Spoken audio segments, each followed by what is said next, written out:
मुंबई महापालिकेसाठी केलेल्या अंतर्गत सर्व्हेमध्ये भाजप 100हून अधिक जागा जिंकण्याचा अंदाज। ठाकरे काँग्रेसच्या काही जागांवर सुद्धा भाजपचा विजय होत असल्याचा अंदाज। तर महायुतीमध्ये भाजपकडून सुमारे 150 जागांची मागणी होण्याची शक्यता। भाजप आणि शिवसेनेतील वाद थांबेनात। ठाण्यामध्ये भाजपचे माजी नगरसेवक यांनी शिंदेंच्या शाखा प्रमुखाला कानशिलात लगावल्याचा आरोप। तर बीएसयूपी घरांना 100 रुपये रजिस्ट्रेशन फी जाहीर केल्यानंतर शिंदेंचे कार्यकर्ते बीएसयूपी इमारतीमध्ये जाऊन जल्लोष करत असताना हा वाद। ठाकरे बंधूंसोबतच्या युतीवरून शरद पवार सकारात्मक। मतचोरी विरोधात सत्याचा मोर्चा एकत्र, मग निवडणूक वेगळी का लढायची? एकला चलोरेचा नारा देणाऱ्या काँग्रेसला पवारांची विचारणा।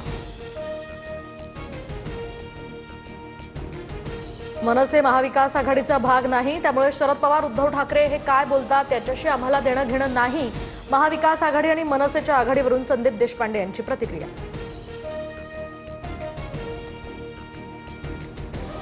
काटोलमधील आघाडीमुळे सलील देशमुखांनी पक्ष सोडला। शेकापच्या अर्चना देशमुख यांना पाठिंबा दिल्यामुळे नाराजी।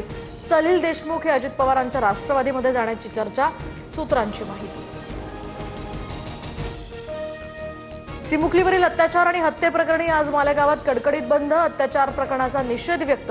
या प्रकरणी 24 वर्षीय आरोपीला काल पोलीस कोठडी सुनावणी।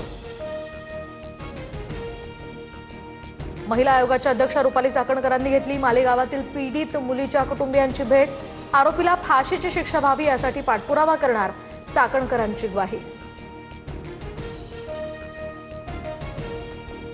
एकनाथ शिंदे आणि गणेश नाईक आज मुंबईत येणार। नवी मुंबईतील शिवपुतळ्याचं आज अनावरण। तर काही दिवसांपूर्वी विनापरवानगी अमित ठाकरे यांनी अनावरण केल्यामुळे वाद झाला होता।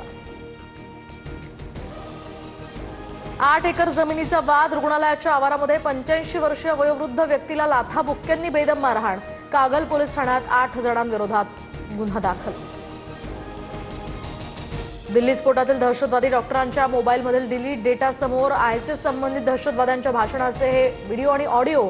दहशतवादी प्रशिक्षण, बॉम्ब बनवणं आणि रासायनिक अभिक्रियांशी संबंधित संशोधनावर हे व्हिडिओ असल्याची माहिती।